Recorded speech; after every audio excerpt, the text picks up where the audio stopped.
Preside over these deliberations so that those that make the decisions may be guided by your wisdom. Thank you. Good evening, everybody. Welcome to Wilkes-Barre City Council meeting. Will the clerk call the roll? Mr. Barrett? Here. Mr. Belishko? Here. Mr. Mirren? Here. Mrs. McClay? Here.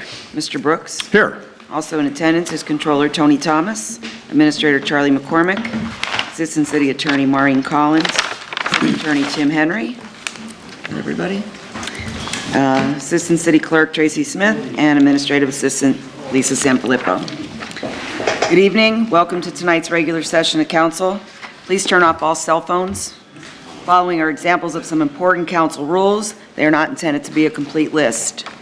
Please adhere as closely as possible to the 5-minute speaker presentation time limit. No persons are allowed to address the council from beyond the rail, except the speaker at the dais who has the floor. The chairperson shall preserve order and decorum and prevent attacks on personalities. Chairperson shall determine all points of order. No person except city officers or their representatives shall be permitted within the rail during any meeting without the express permission of council. Council kindly asks that the public please vacate the building within 10 minutes after the meeting adjourns. And finally, when members of the administration are speaking, please use the microphone. Okay. Legislation. Okay. Just to give you guys a heads up, on Tuesdays prior to our voting sessions, we have a work session where we go over what the agenda items are. And this evening we have 4 items on our agenda for resolutions, and we have 1 ordinance. So if anyone would want to speak on the items that are on the agenda, you may do that now. So anyone want to speak on the agenda? Yes. How are you? I am okay. Okay. Yeah, I'm okay. Angel Mathis, Wilkes-Barre. So, the first one, I don't have much to say. The second one, is that for the police? Yeah. Yes. Yes. And is that coming out of general fund, or do we have other funds that it would be taken out of? The third one, are we leasing to purchase 5 additional? 10 total. So it is 10 total. In total, correct. And with the, with that, is that coming out of the general fund, and was it budgeted? That's all I have. So it's split in 5, or I'm sorry, 5 and 5. The first 5 are paid for through financing. You want to give? Thank you, Charlie. LSA grant. And then the second one are LSA grants. Okay. First 5 are a grant, LSA grant. The other 5 are a lease purchase agreement for 5 years. And they are not in our present budget. But as I said on Tuesday night, by the time they get delivered, et cetera, and paying, we're probably about a quarter of that this year, and about 75% in next year's budget. So they'll be allocated, whatever's outstanding that way. Oh, and your first question, Angel, the police computers, et cetera, they're paid by what's called an asset forfeiture, which is tied to criminal actions. I heard it, Charlie. The police are going to be paid by asset forfeiture, not general budget funds. Thank you. Thank you. Anyone else on pending legislations? Item on our agenda for this evening. Yes, Mr. Troy. Sam? Yes, Mr. Troy. Thank you. I would urge, in the matter of the first resolution, the borrowing of the $600,000 finance package, and Mayor Brown received the endorsement, or got permission, I guess you could say, from the county council the other night. I urge council to at least table this. I was told if I wanted more details to attend the Tuesday meeting and work session. I can't make I couldn't make it, so I guess I'm in trying to search for a few more details here. But when he, and the language that is used here, a little ambiguous, and I was just wondering, to restore the integrity of the line, I called Charlie yesterday on this, but he didn't get back to me. emergency repairs. We recommended to restore the integrity of the line and avoid any necessity of repeated repairs. The 60-degree culvert. So this, from what I understand, involves a sewer line, right? Sanitary sewer line or storm sewer line? Or was that explained at the Tuesday work session? Because it's not specified here. Finish it. Have any more? Is that your only question? So I don't get an answer until I'm done. Right. And if it is maybe Mike knows about this. If it's a sanitary line, let's assume it is, because it's hard to get details from you guys. Wouldn't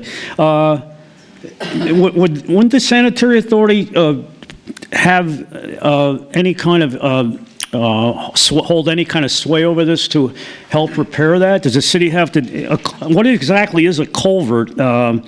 Maybe you could. I guess I could look it up on Ask Siri and that sort of thing. In this case, but I assume from what I understand, I texted a county official the other night as to, did county council actually grant this? And I think it's incumbent upon us to restrain. I say us, I mean the city, to restrain borrowing if necessary. If the Senate, I mean, if you have an answer for this, I don't know if anybody does. If it does involve a sanitary line, can the sanitary authority chip in and repair this, or pay any part of this? Why does the city have to go further into debt? I understand that the interest is very low or non-existent if it's paid back within a certain period of time, I guess. Is that the arrangement? I don't know. I missed the meeting. I'm sorry, but that's the way it worked out. So maybe you guys can hold an explanation to other people who are in the dark here, because spend the $600,000. If the WVS, I mean, we pay $50 sewer fee a year. We just got the bill, Mayor Brown. $50. I assume that $50 is going into a fund to help repair this sort of thing. But I guess it's not. It's going into the general fund, and that money's being spent. So we need to borrow more money. My parents always taught me that money doesn't grow on trees, and you should always be frugal in managing your budget.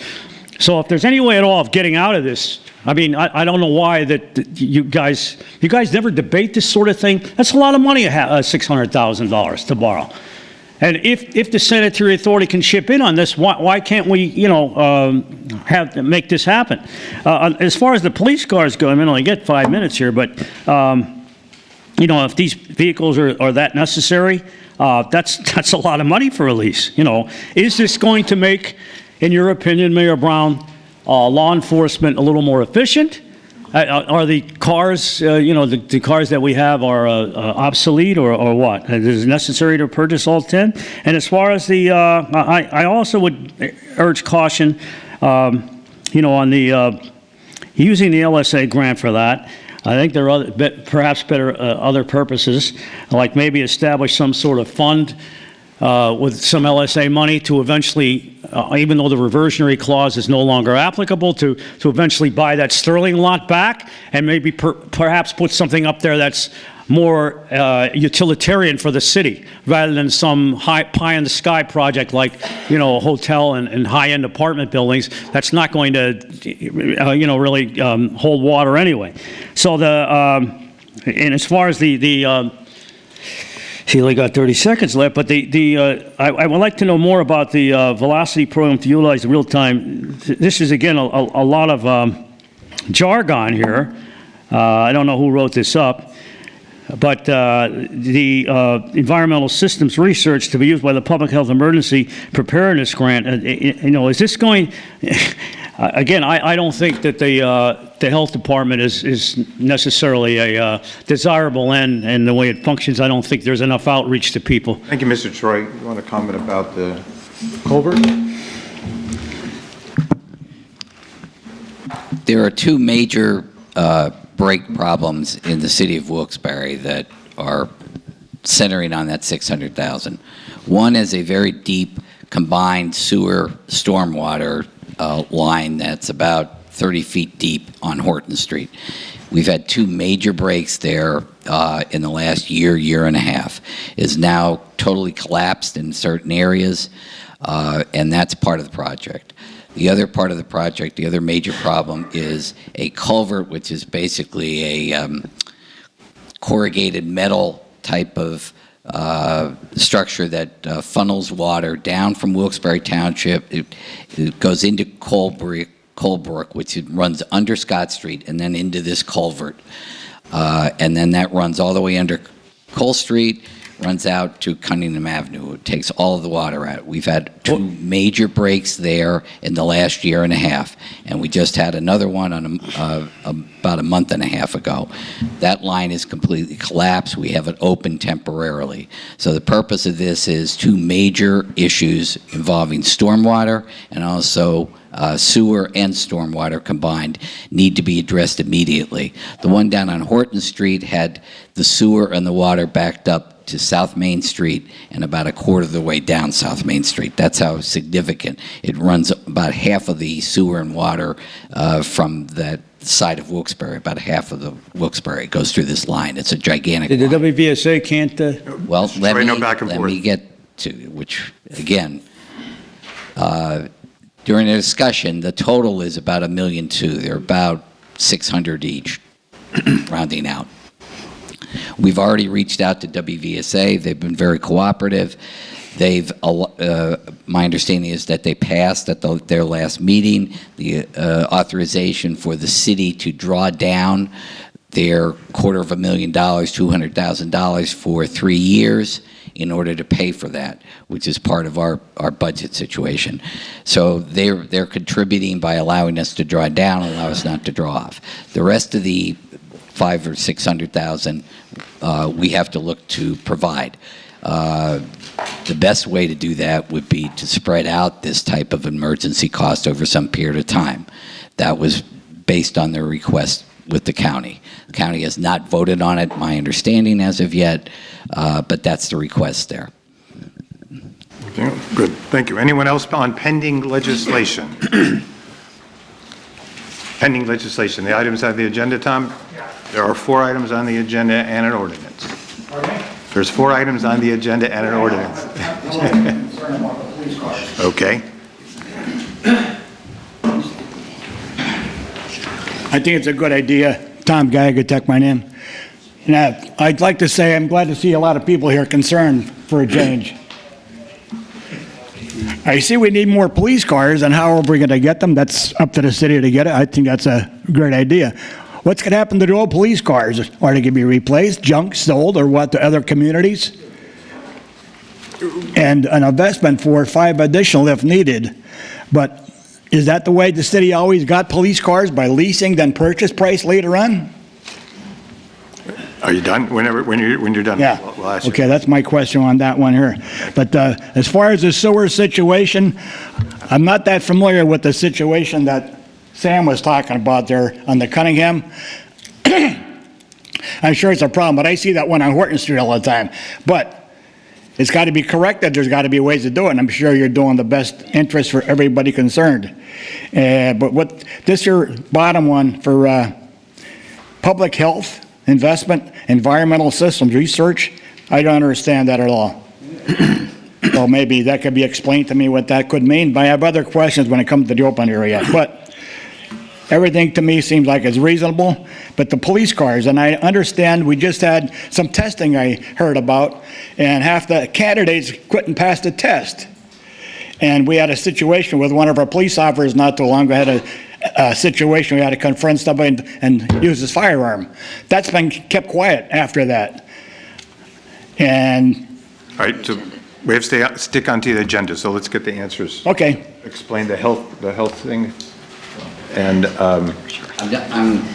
I'm not an expert on this. My understanding is, first of all, it's a state health grant, so it doesn't come out of the general budget. And it's in coordination with keeping accurate information and placement about any type of health issues. If there's an emergency, such as a COVID situation. So they track information for residents that are using the health structure. That's my understanding. It's an informational gathering, computerized type of system. And Charlie, the old police cars, what do we do with old police cars? Not sure, depending on how poorly they are. I know Keep using them. several of them, they're just sometimes, sort of parked because they're not inoperable. You know, generally, once a year, once every year and a half, we try to put together things that, material, cars, equipment, et cetera, and then we would go to an auction. But I don't know exactly which cars. May I ask Got a it. question concerning the Okay. police cars and our police? Bring it up at the public session. Pardon me? Bring it up at the public session later. I'm done. Anyone else on pending legislation? Good. Moving on to the vote on the agenda items. Okay, so we have the consent agenda, which is the resolutions and the minutes, and we'll need a motion and a second. Motion. Motion by Mr. Barrett, Second? second by Mr. Marin. Mr. Barrett, Yes. Mr. Belishko. Yes. Mr. Marin. Yes. Mrs. McClay. Yes. And Mr. Brooks. Yes. And we have an ordinance for first reading, file of council number 4. That's relative to adopting the 2025 action plan. Motion? Motion by Mr. Belishko, Second? second by Mrs. McClay. Mr. Barrett, Yes. Mr. Belishko, Yes. Mr. Marin. Yes. Mrs. McClay. Yes. Mr. Brooks. Yes. Okay. Council presentations. Councilman Belishko. Lisa, if you would. I have my report for everyone about the catch basins that were replaced, cleaned, and streets that were swept by the sanitary authority. Again, if anyone has a catch basin near their, or in their district, let me know where it's at, and like a collapse line or something along those lines, block lines, and I'll get the sanitary authority to come and take care of it. But that's all, Mr. Chairman. Thank you, Mr. Belishko. Councilman Barrett. Nothing since Tuesday, thank you, sir. Thank you, sir. Councilman Marin. I have nothing since Tuesday as well. Councilwoman McClay. I am good. Right? He was expecting stuff. We have fun. We usually do expect stuff. Well, We're always good. Charlie got me all my answers. I'm good to go. We're All good. right, good to go. All right, very good. Now we move into public discussion, what we're all here waiting for. First up on the block is Linda Joseph. It's mine. Oh, yeah. Linda Joseph, Wilkes-Barre, President of the Rolling Mill Hill Residents Association, along with several of our residents who have lived their entire lives in Rolling Mill Hill. Blackman Street is a state highway and a heavily traveled road by residents and visitors as a gateway to our city of Wilkes-Barre. So what first or lasting impressions do we want our city to promote? The paintings, or as many say graffiti, recently put on the building at Blackman and Arch Streets definitely isn't what we, as homeowners, want to be the impression of our neighborhoods in Rolling Mill Hill. Personally, I would have loved to have seen a mural there that enhanced the look of the neighborhood and told a story that would show the pride of the area, not just Rolling Mill Hill, but so much history that our city reflects. About 6 years ago, a beautiful mural was painted at the Spruce Street Park in Rolling Mill Hill, with collaboration between Councilman Brooks, the neighbors, and the Office of Community Development. I am sure you will remember the facade program back in 2019 that the city put forth for certain streets to be eligible to repair and beautify the outside of our homes. Blackman Street was one of them. Then a few years ago, Mayor Brown initiated a program through ARPA money for homeowners in the city to apply for money to fix anything in their homes, inside or out. Great programs to improve properties and ultimately result in a positive reflection on the city and a better quality of life for the residents.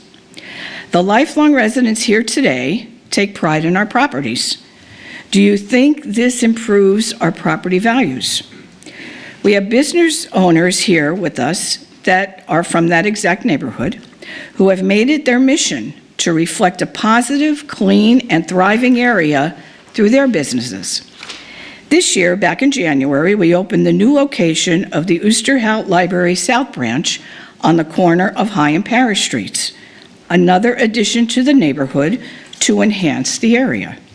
That library is 1 block away from the building on Blackman and Arch Streets. Ultimately, city administration says there is nothing they can do as the building is privately owned. The city municipal code has hundreds and hundreds of ordinances that detail what can and cannot be done within the city by homeowners and businesses. The quality of life ordinance that was passed in March of 2017 addresses many of these issues. The purpose, as stated on this ordinance, says they're talking about lack of maintenance of properties, high grass and weeds, graffiti, accumulation of snow and ice on your sidewalks, and many more. And it goes on to say that these are costly problems that contribute to the deterioration of property values and general disorder in a community. These problems degrade the physical appearance of the city, which reduces business and tax revenue, inhibiting economic development. The quality of life and community pride of the citizens of Wilkes-Barre are negatively impacted by the occurrences and existence of those activities.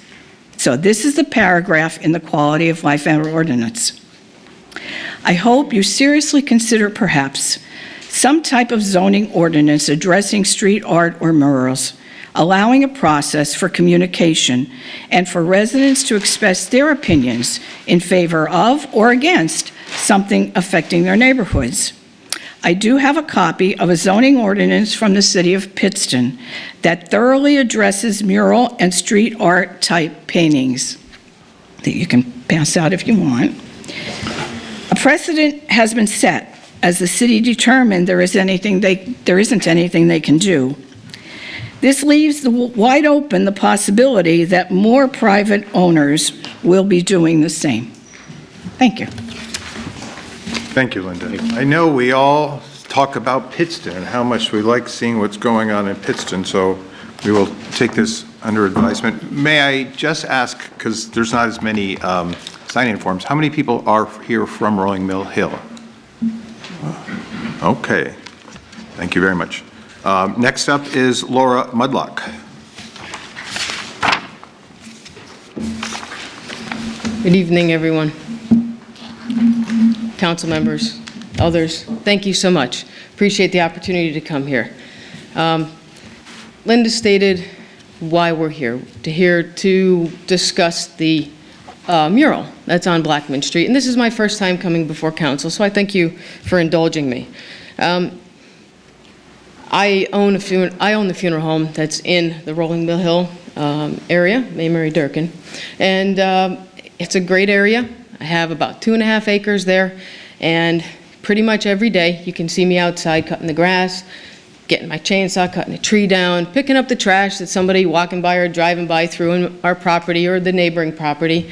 I even came down to sign up for the neighborhood cleanup project to clean up the trash that seems to be in the woods all the time. And we try to take care of our properties. And we all do. There's a hairdresser, there's a hair salon there. There are other businesses, realty companies. And you can see us all outside, and we all take care of our own place. We can't afford to hire professional companies. We do it ourselves, and we take pride in our neighborhood. And we do so quietly. We just go about our business. But sometimes there's those things that come up where we need to use our voice. And that's why I'm here today. I called Councilman Brooks and said, hey, I just stopped down at Eddie Dapshinsky's office because it's a state road, not sure if PennDOT has anything to say about it, not sure what we can do. Talked with Linda, and I don't want the wrong connotation here. I talked with a news organization the other day, and he asked me questions for 10 minutes on my opinion and put 2 sentences there. And I don't think that those 2 sentences really gave context as to what I said. And it was definitely misunderstood. So I saw in the news quickly as I came in from work to change and come here that the artist and a representative were going to be here. And I so look forward to speaking with them. Because we don't want it to come across that the artists are not phenomenal. I can't do that. I can't do anything that resembles anything that anyone would consider worthy art. And I'm not an art critic. I was asked for my opinion. And what was the first thing I saw? Because I saw it being painted. I was on my way to an appointment. I saw it being painted. And when I came home, I saw the image, the depiction of the police officer with the bullet holes in him. And forgive me if I get emotional. The officer that was here in the back of the room is a friend of mine from Pittston. I'm from Pittston, brought up Pittston. I live there right next to all the murals that are there. So he and I were from there, and I know him. About 16 years ago, a friend of mine who's a trooper, He was shot in the line of duty. His partner was killed. And I was in his hospital room right after he was life flighted and had surgery. It's personal to me. That hurts. It's violent. We have a great neighborhood. We have a lot of people in our neighborhood, including myself. We call it the Greater May Mary Playground. That's known as my parking lot, not where I land helicopters. And you can see the kids out there playing. You see them drawing chalk art, bicycles riding until after dark. And I have parking lot lights, so they can play all night. And that's our neighborhood. And that's all we're saying, is what Linda said. We would like something that would positively reflect our neighborhood. I didn't know it had anything to do with the Terminator movie until somebody told me it did. And I haven't seen that movie in, I don't know, since it came out. And so if I misinterpreted it, and if I caused undue criticism on the city, I apologize for my role in that. I never intended to. I only want what's best. After consulting with all these people, and I'll leave you with this. I read my Bible every morning, and I thought, well, you know what? I've looked everywhere. What does God have to say? Seeing as we have the 10 Commandments that we all know, and a lot of our laws are based on that. So I thought, I went to 1 Corinthians chapter 6, verse 12, and it says, all things are lawful for me, but all things are not expedient. Paul repeats that later in chapter 10, verse 23. All things are lawful for me, but all things are not expedient. All things are lawful for me, but all things edify not. And the word expedient means profitable. So while it is lawful, is it profitable? Is it edifying to our neighborhood? And that's my whole thing. Let's do something that's going to edify our neighborhood and not be violent and not promote violence amongst our children. Thank you so much for your time. Thank you, Laura. Is the artist here?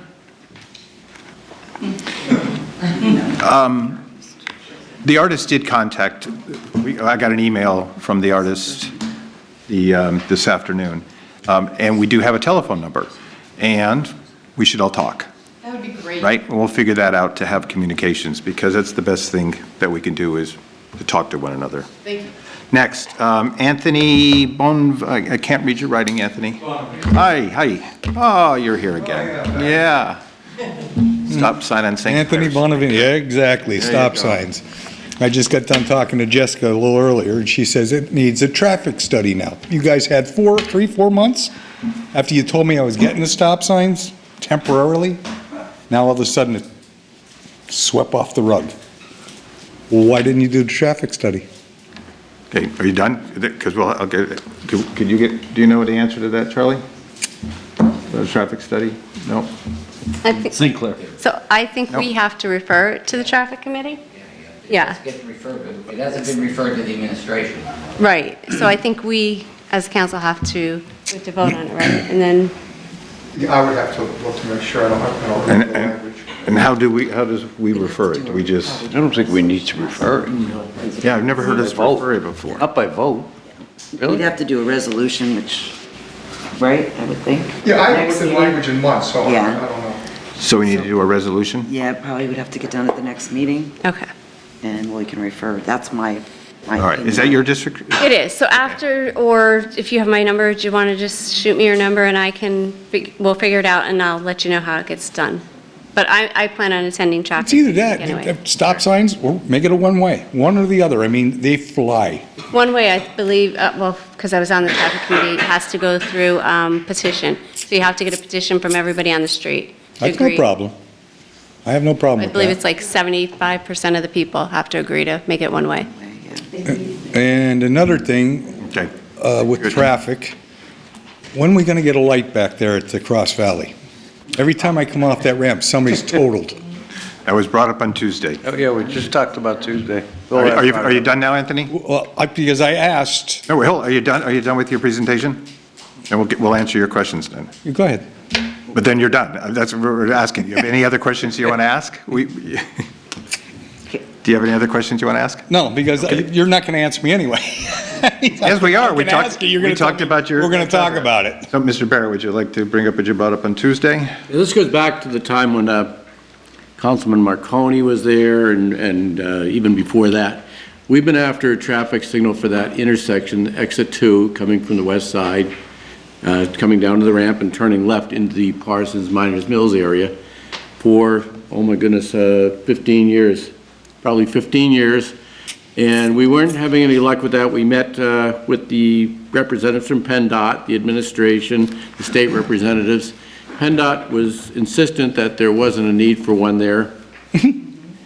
They, in 2020, put up their own traffic signal, as you recall. Yes, they did. For construction purposes, and it worked great, and everybody thought this is wonderful, and everybody was thrilled with that signal. It was, I mean, you like the can't get answer. across. You Anthony, can't, I mean, the cars- Anthony, it's not a back and forth. Then Anthony, Let him speak. they had that up for a while they were doing the construction. It was working well.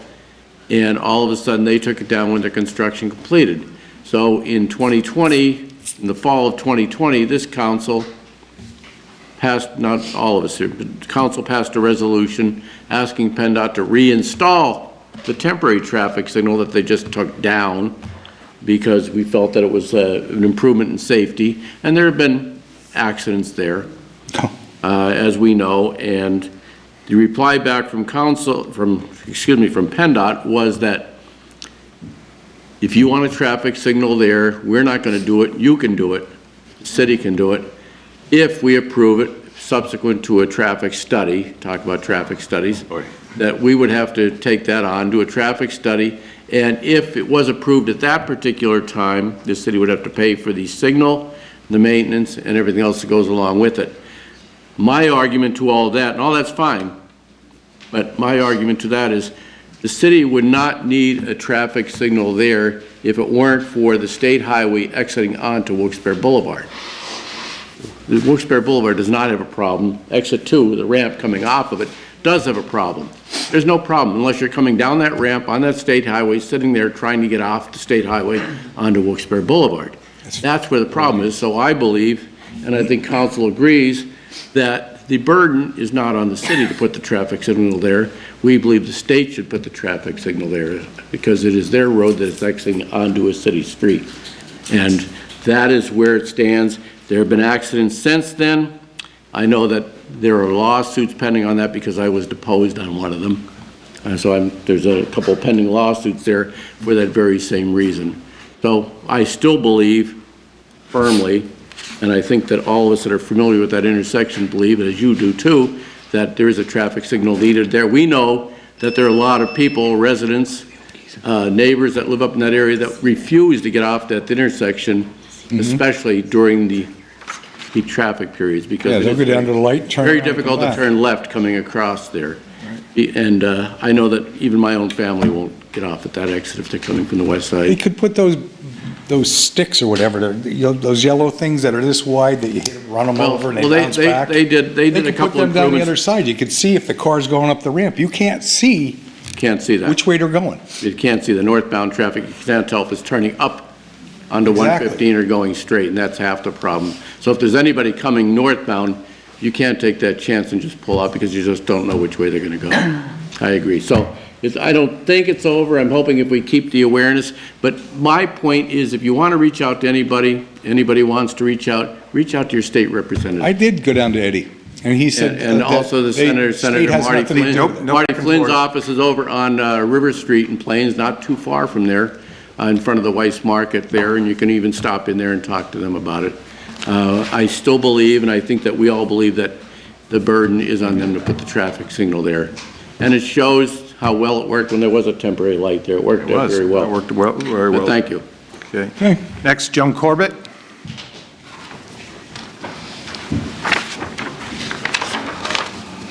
Hi, just a quick question about noise. State your name for the record. Joan Corbett. A noise ordinance. Someone was kind enough to send it to me, I read it, but what about repeats? We have people in our neighborhood that unfortunately don't like to play nice, and this past Saturday night, I called at midnight, and, 911, and they said, we're doing our best, it's a lot of graduation parties, I get it. 1:30, I called back again, I said, it's still going. And, the person that answered the phone was very nice in explaining, and I get it, the police have more to deal with than noise. But at 1:30 in the morning, they were funny, they asked, well, what house is it? I said, trust me, go out in front of my house, you'll hear it. And a couple cruisers, came and they got them to stop. Minutes later, after they left, the music, they put it in their house, but it was still quite loud. But what can we do as repeaters? Like, can we give them a notice and then send them a fine? I hate to give anybody more jobs to do over nonsense, but you're waiting for a volatile situation to occur, because if you go and say something to these people, you're afraid, are they going to retaliate with some kind of physical? We're older population. I have asked numerous neighbors in our neighborhood very nicely in the middle of the afternoon, hey guys, and they have. And they've been very nice about it. But this one family, this is reoccurring every weekend, and I just wondered if there's any recourse. Second, I forgot to put it on the paper, but how do we curtail people that let their shrubbery grow over the sidewalks that we can't even walk around our block on Academy Street? Good. Okay. How many times have you called 911? This year, just this once. Okay. So. Call every single time. Yep. Because that builds a huge electronic record. Okay. Against that particular address. And police look at addresses and they can see problem areas. As far as consequences, when someone violates a noise ordinance and it's confirmed by a police officer who hears it, they would get a citation. Okay. And they would, if it's, again, they would get another citation. Is there a fine? I'm sorry. Yes, it's a fine. It's a quality of life fine. Charlie, what happens if it's, or Tim, 4 or 5 of them? They just keep, they get fined and fined and fined. Right, okay. The bushes, I'm your councilman. Yeah. Do you have my cell phone number? No. All right, I will give it to you. Okay. Take a photo of the bush and give me the address and let me know, and I'll help you. Will do. Okay, Thank you very much for your time. All right, Joe. Jerry Reisinger, Dr. Reisinger, the famous doctor. How are you, sir? I'm very happy. We have a good news report. Good. The Sanitary Authority is... Give your name for official. Jerry Reisinger, Kingston. The Sanitary Authority is doing a tremendous work with the sewer program in the city here. And I talked to Mike the other day about how the great job they did up on Mill Creek with the new bog program up there, restoring the stream near Mill Creek. Again, it's a sacred Haudenosaunee site, village site that our committee is concerned about restoring and enhancing the history of that site. And what's her name? The engineer on the job is tremendous, and so I just wanted to thank Mike, and I'd like to come to your next big council meeting and recommend that the public go see that beautiful work that they did, because my feeling is that they need to come over to Kirby Riverfront Park and do the engineering there, the overflow channel, the so-called natural area, which is all overgrown, full of knotweed and invasive species. The engineering that they incorporated up Mill Creek could be used on the Riverfront Park there and clean it up with funding through the Sanitary Authority and the floodway. So I'm going to recommend that to your council meeting when I go. But I also want to say, invite everybody to come to the new park that our committee helped develop with Wyoming County. This was a degraded park. It was a riverside, creekside park owned by PennDOT at one time, and then it went derelict and so the county took it over, and this is another Seneca sacred site that is available for federal funding because of the heritage designation of the Susquehanna River and all the tributaries. So if you want to see a beautiful park that's been restored worse than Kirby Riverfront Park, go for a ride this summer and see the beautiful family beach park there that's there. And I'm also here to talk about the historic Memorial Bridge. The good news is that they're going to start resurfacing and doing the structural work on that. This is a national historic site It's a Native American site because of the eagles represent the Choctaw Cotalkers who were involved with the veterans of World War I. This is a memorial to the veterans of World War I. It's covered with disgusting graffiti underneath. And it's an entrance to the natural area where we educate our children on whatever, and it's disgusting. And it needs to be cleaned up, along with the restoration of the surface, also underneath. And I have veterans from the Seneca, the Oneida, and the Mohawk here, inviting all of us to come up to the powwow in Salamanca, New York, for the Veterans Powwow. There's over 400 dancers. It's the most beautiful powwow on the East Coast. And you're all invited to come, and because they are concerned about that bridge. It's a disgrace, and it represents a very, very powerful part of Native American history in our government. And so I have pictures here of the bridge I took one morning with my wife. We walked that park every day, and there was a beautiful rainbow there with the eagles and the Market Street Bridge, and it was the same day that, you were mentioning how you did a report on it when you were a sophomore in high school. I said, well, yeah, Tony's on the beam.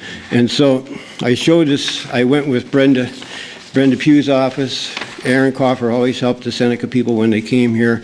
I went to Brenda, and she liked the idea that we get the veterans down here to become part of Veterans Day and become part of the restoration of this bridge. And also, she recommended that I meet with Senator McCormick and also Bressenhan. I met with both those staffers and they want to take a walking tour along with you guys through the park. I think it's important that you get over there and see how dangerous this park is. It's not safe, and we're recommending that actually the signage on the levee recommending people come and use that park should be changed and say it's not safe to go there because it needs to be repaired, which it does. There's people coming out of those woods every day, and they've been coming out of those woods every day for the last 40 years. I grew up in that park. It needs to be cleaned up. It needs to be restored. And I also want to thank the mayor for working with the garden project on Ross Street. That's another one of our sacred sites, village site. All of Wilkes-Barre, basically South Wilkes-Barre, was one large village at one time. And this village was a peace village and a medicine village, very, very sacred to the Haudenosaunee people. The Ross Street, this is our historic district. I know it was mentioned in the paper that this is a historic district in town. Well, it's also our historic district. And we're going to recommend to the garden people, if they want to work with some Haudenosaunee people on a garden design for that, because it's really our land. And our medicines were grown there. And so we were great medicine people. And I also want to give this to Tony.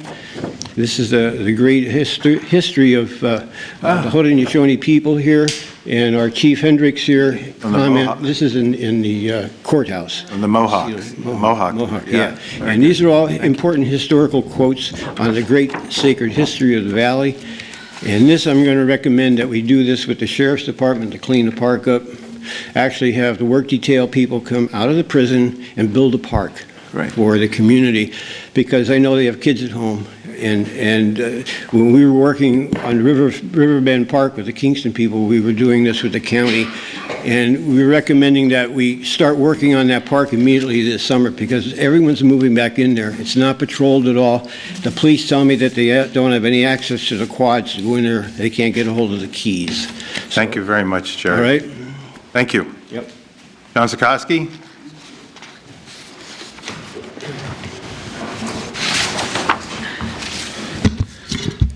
John Zukowski, Almond Lane. Okay, I'm going to start exactly where I started last week. Has the city been taxing city employees' paychecks before pension contributions have been taken out? Last week, you guys looked at me and had no answers. I think at this point, you guys should have answers since I've seen paperwork acknowledging some of this stuff. So I need some kind of answer. If the city's been doing that, how long has it been happening? Which departments? And I'd really like council to use their investigative power to order some kind of investigation into the payroll with the city. Just because, at this point,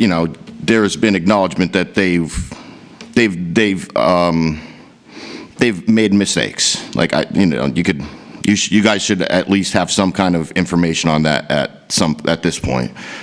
So, like, you guys should investigate, because I don't think it would be fair for whoever does the payroll here to investigate themselves on them making their own mistakes. And I think it should be somebody outside of City Hall to see how to the scope of what they've made mistakes with payroll.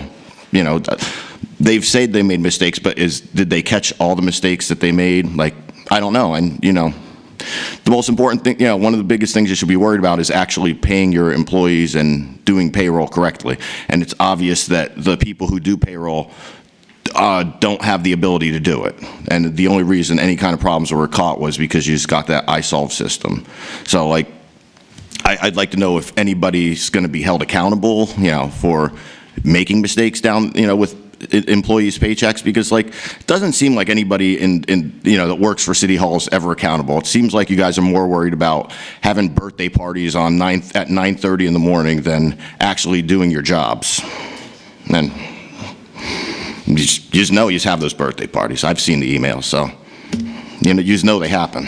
I mean, you sit there with a smile on your face. Tell me if they're happening, if you guys have emails going around saying that you're having birthday parties at 9:30 at City Hall. I mean, I have them. I could prove it on my phone, but you guys could, say what you want, smirk all you want, but I could just, I have proof. That's all I know. Has the city had any issues with their employees' dental benefits? Are all the employees still dental benefits still up to date?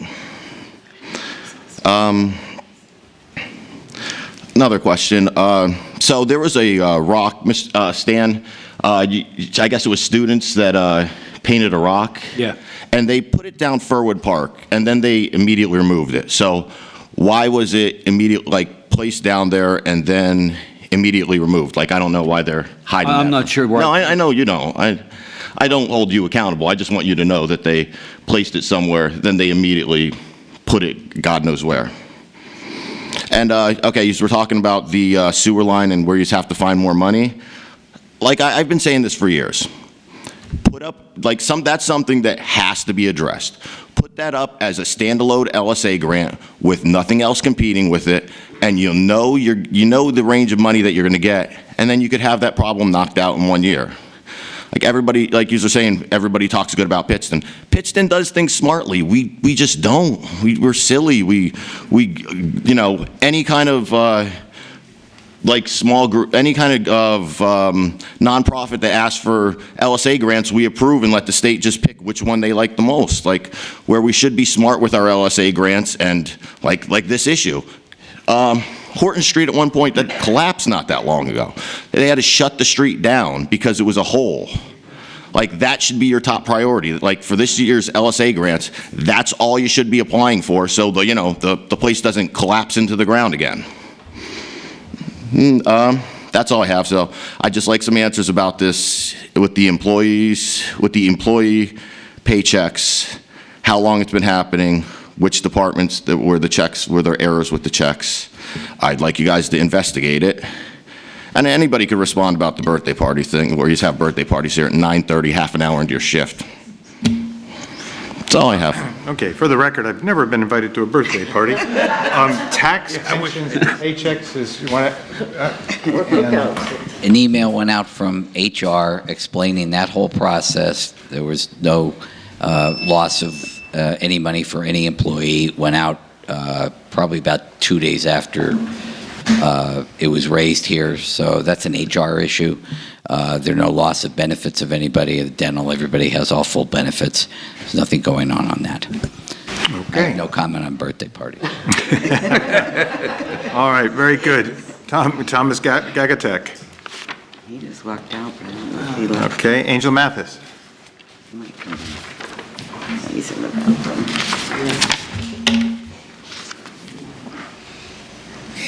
Angel Mathis, Wilkes-Barre. I do have a third thing, but I'll get to that. The first thing I want to address is I'm going to address them out of order, is it possible that the administration can consider doing whites, the whites collection? Because, it's been a while, and there are items collecting throughout the areas, and even the mattress one, because I know everybody has a mattress, everybody always have a couch. In fact, I have a mattress in a box spring that would actually, what's the name, benefit from that collection. But the second thing, I'm gonna make a joke, and it's gonna be comical, but it's no laughing matter, which is the trash. Trash is always an issue, but the problem that we're having now is we're getting trash pandas, which is the raccoon and skunks in the middle of the city, where, every other day I'm spraying our property to ward them off. Because one, I'm afraid someone's gonna wind up with rabies. And the second thing is the trash is just, $2 a sticker. I know for some people who are on fixed income, it may be a stretch, but that's when budgeting comes in, and I know that's where the administration go out, and then they give these nice citations to the homeowners about the trash and other things. But quite honestly, not to make it a thing, I understand the whole issue with the mural / what some people consider graffiti as a quality of life issue. But when someone has rabies from being bitten by a raccoon while chasing it either out of their house or out of their backyard, or better yet, kids playing in their backyard and the raccoon's coming in, that's a quality of life issue. And that's a big concern. And so the last thing is what I ask every time I'm here, and unfortunately the mayor is not here, is how is the city with the proposed Trump cuts? Because quite honestly, it's a lot of things that's coming out of Washington. There's a large assault on the First Amendment when you look at California and other states where the president has mobilized states, National Guards, and actually send Marines on American soil, where I come from, a family that has a lineage of service in the military. And it scares me. It really scares me. But how do we stand with the Trump cuts? Because I know not only will we be deaf, dumb, and now we'll be blind because they're cutting PBS, so Elmo's getting fired, so our kids won't learn whatever they learn through PBS. As it is with Medicaid, they only pay for one set of hearing aids for a lifetime, and now they will no longer be paying for eyeglasses. So yes, our kids will, well, not our kids, but those who rely on certain things will be deaf, dumb, and blind. So how is the administration preparing for the Trump cuts? Are we done? Good? I'm done. All right. I'll go for NPR first. So I'm chairman of the board of WVIA's advisory committee. They have a contingency plan. 20% of their budget could be jeopardized, but they have enough money to continue. So nothing's going to happen locally with our own stations. Appliances, large items like mattresses, is that on the agenda? The date hasn't been set up, but it's planned like as we did last year. Is it last year? Same system, buying a sticker, depending, so. And then for raccoons, have you called animal control? You want to tell me what address it is? Well, the last time I called animal control, it was because we were being invaded by possums. And they said that they don't do possums. Well, possums, Game Commission. Possums are good. I love my possums in my neighborhood. My dogs don't, but they're good. You can talk to me later. We'll figure out about that. All right, Tom Gagatek.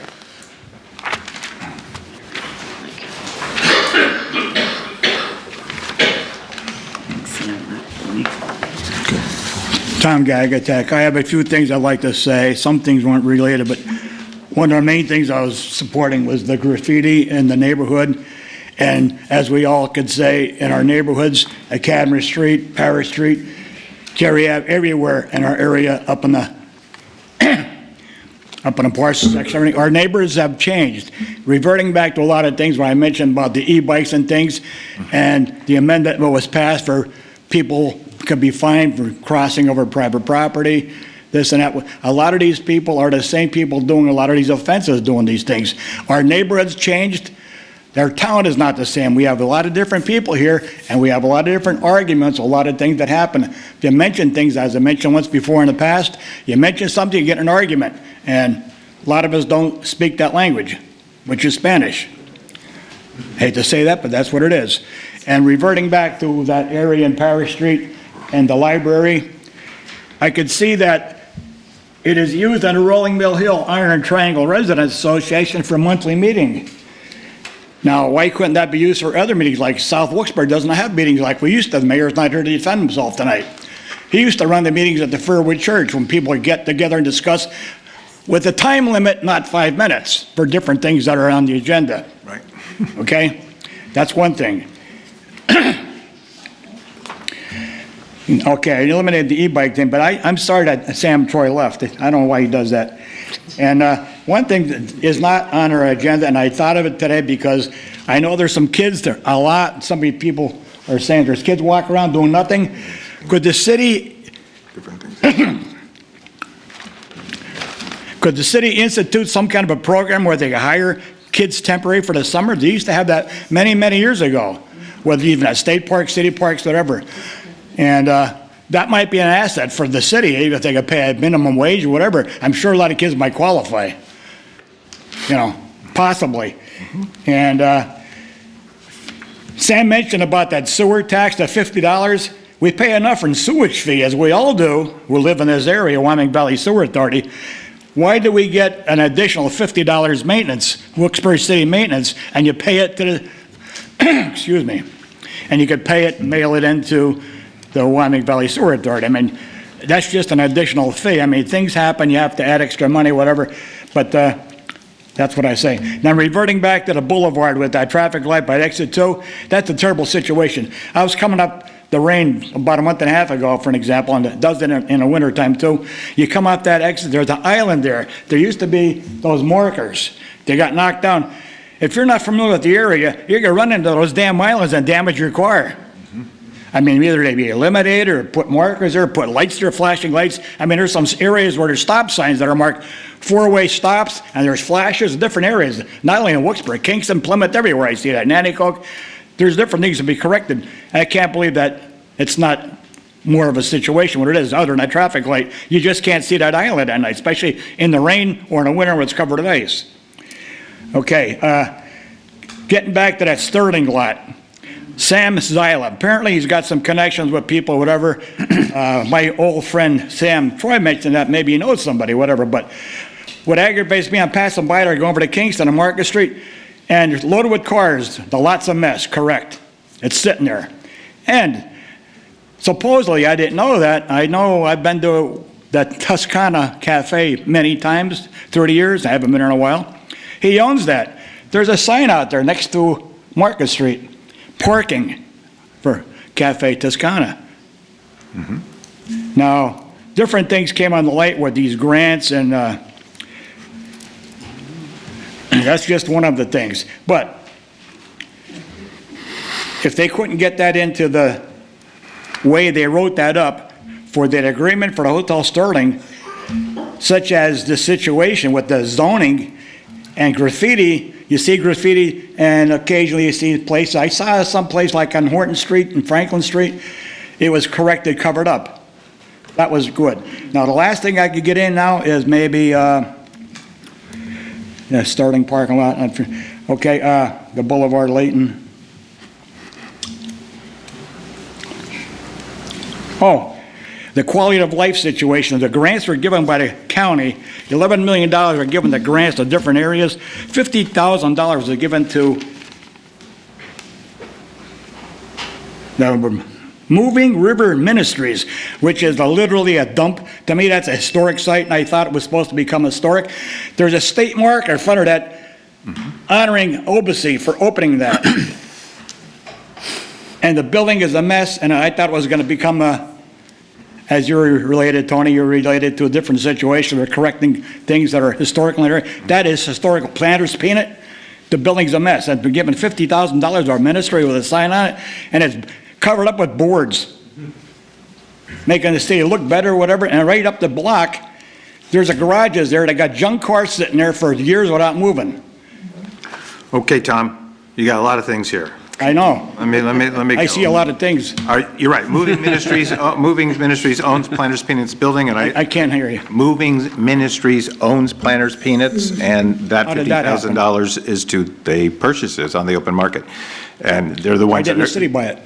they're the ones that are going to restore it, and it's going to take them a while. Graffiti and potholes. I'm putting potholes in. I know you didn't talk about potholes, but our wonderful Lisa over here takes in all the calls for graffiti. If you see graffiti, she takes all the graffiti calls. If you see a pothole, you call Lisa too, and they will be rectified. Traffic islands. I have the same concern about traffic islands. That's a Matter of bad fact, I see situation. a friend back there who wrote to me about traffic islands at Stanton and Hazel not being, people, and I've seen people just go right over that traffic island. It needs to have some kind of orange things on it. We'll work with PennDOT to see if they can get that situated. Student help. Let's see. We've been here for a while. We have seen the student help go down every summer when they ask for kids to cut the grass and stuff. And nobody applies. And nobody applies for it. It's very frustrating. And, yep, the kids, over the years, this has gone down. 25 years ago, this was competitive. Children would compete to have these jobs, and now they're not applying for them. But my understanding is senior citizens apply for these jobs when this happens? Or anybody? Anybody? Anybody? Nope, we don't have it's over. That program's over? Got it. So that program's over. All right. Well, why is it over? And then the last one was e-bikes. You are working on that, So we're still correct? working on it, but he actually had a few other things too. Okay. So you said about the meetings. You can attend my Crime Watch meeting. I have He meetings. has a meeting. I'm sure Linda would appreciate if you came to her meeting. If you want to come to those meetings, you are more than welcome. We go over all issues, concerns, and I usually bring them to the council meetings. So you're more than welcome. If you want, I will let you know when all of them are. Just because your area doesn't have one, don't feel like you can't go to anyone. So you can go to those. And then the Sterling lot. So I'm glad you reminded. So now that we know that is not going to be developed, do we not have an ordinance that parking lots are required to be paved? If it's being utilized as a parking lot, we know it's not currently being developed, is that something that we need to start looking at because it is currently being used as a parking lot? So I will put that on my agenda. Good. Very good. And Tom, if you want to start a neighborhood association in your neighborhood, You're more than welcome to you're do more that than as well. welcome to start one. I would, but I've got some medical problems myself. My wife has some medical problems, and we're babysitting. Okay, but we just want to let you know, nothing stops anyone from doing I would it. like to get it. Tony? Yeah, I'm done. You're done. Your 5 minutes is up. The mayor wants to get it going. Tom, your 5 minutes is up. You talk to me afterwards. Wilkes-Barre. If he wants to get it going, if the mayor wants to get it going, I'll help the mayor. All right, sounds good. We'll let him know. Tom, South Wilkes-Barre Crime Watch has a meeting. It's combined with Rolling Mill Hill. I didn't know that. Yeah, for Crime Watch is. Oh, Crime Watch. Oh, But we discuss everything at talking about Crime Watch. Crime Watch. I remember seeing Crime All right. Watch Tom, all over. All right, anyone else from Is this a council? meeting or is it just, Hey, you only get 5 minutes. We want to be I'm fair. done. Okay. Any other comments from council? Anyone Yes. else? Very good. Can I Yes. ask just one thing? I mean, it's see, thrilled to see apparently we everybody need here more about the meetings. mural. I have too much to say. And I know we've all been looking at ordinances that other municipalities have. Why we're here. And this one from Pittston, I like it. It's clean, it's easy to read. It's not going to do anything, I don't think, retroactively, but it may help us in the future.